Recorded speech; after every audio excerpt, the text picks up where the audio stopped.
What's up, everybody? This is Rome's. Just wanted to give you my quick thoughts on episode 5 of Kenobi series. So, full spoilers. If you haven't watched it, well, tough shit. I'm spoiling the hell out of it. So, I'll tell you what I liked about it. I really liked the flashback scene we finally got with Hayden Christensen as Anakin and Obi-Wan. It was a nice moment. It really brought me back to the prequels. They definitely foreshadowed episode 3, Revenge of the Sith, on Mustafar with Obi-Wan and Anakin. The way their choreography fighting was, I thought it was pretty cool. It was just nice to see the two of them again, because that's the thing we've all been waiting for. We get that, even though it's short.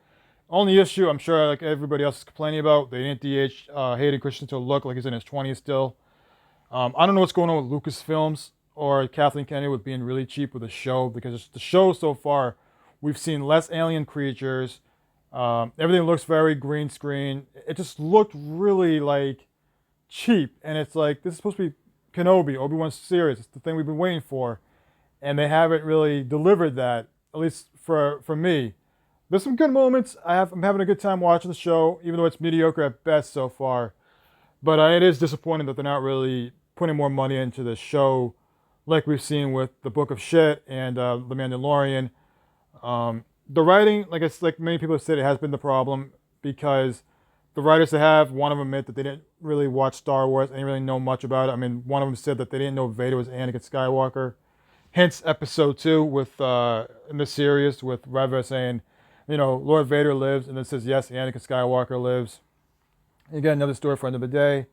But the flashback was really cool. We definitely see it's definitely the thing that this episode is about, with Obi-Wan and Vader trying to outsmart each other, where Obi-Wan has the upper hand or the high ground, and knowing how Anakin is very hot-headed, just has a short temper, and just wants to win no matter how he sees it.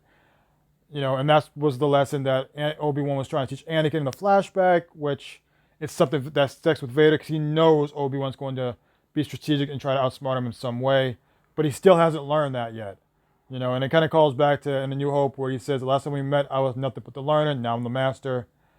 So it definitely kind of give you that foreshadowment too. Now, that was a really good scene. My other favorite parts was obviously Darth Vader stuff with him using the Force, him stopping that ship even though it wasn't the ship he thought it was, just seeing him rip it apart and just do some cool Vader stuff that we haven't seen him do.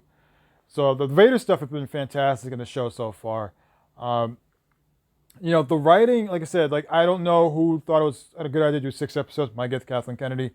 But it feels like they should have done 8 episodes, because episode 4 and 5 could have been 2 different episodes. Could have been 2 episodes, because they really want you to care about the side characters. They want you to care about Wade.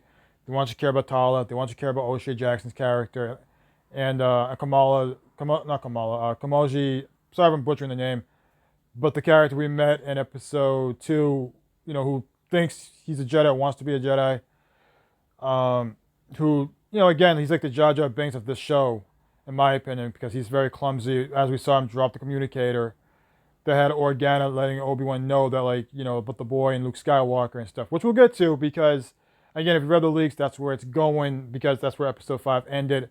We definitely get 2 questions answered here. We know how Reva knows about Anakin being Vader, as she was a youngling survivor from the Youngling Massacre from Order 66. So that should have made sense for a lot of us. Okay, cool, whatever. We got that wrapped up. We finally got the Grand Inquisitor, who makes his debut again. He's alive, very much alive. The Grand Inquisitor from Rebels, he's back. Cool, great. I'm fine with that. Reva makes her big play to try to stop Vader or try to kill him after what happened with Order 66. There's no earned moment for that. It just happens after Obi-Wan acknowledged what she's feeling. It's very lazy written to really explain that, at least in my opinion. It's bad enough that her dialogue has been written very cheesy, where she comes off like a Disney villain instead of a Star Wars villain. But, again, this is what we're getting. I mean, Lucasfilm wants to be cheap with it. Cool, whatever. We got 1 more episode left. Hopefully we get Vader and Obi-Wan again. I know that's the thing that fans want to see. Kathleen Kennedy, in her own words, said this was a rematch of the century. We've heard rumors that they're going to fight twice in this. We'll see in episode 6.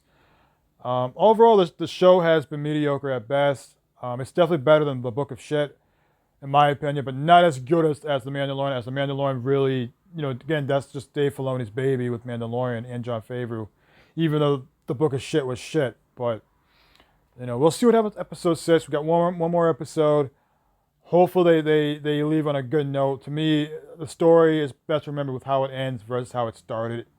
So if they can really do something that makes you say this show is worth watching, let's hope they do that.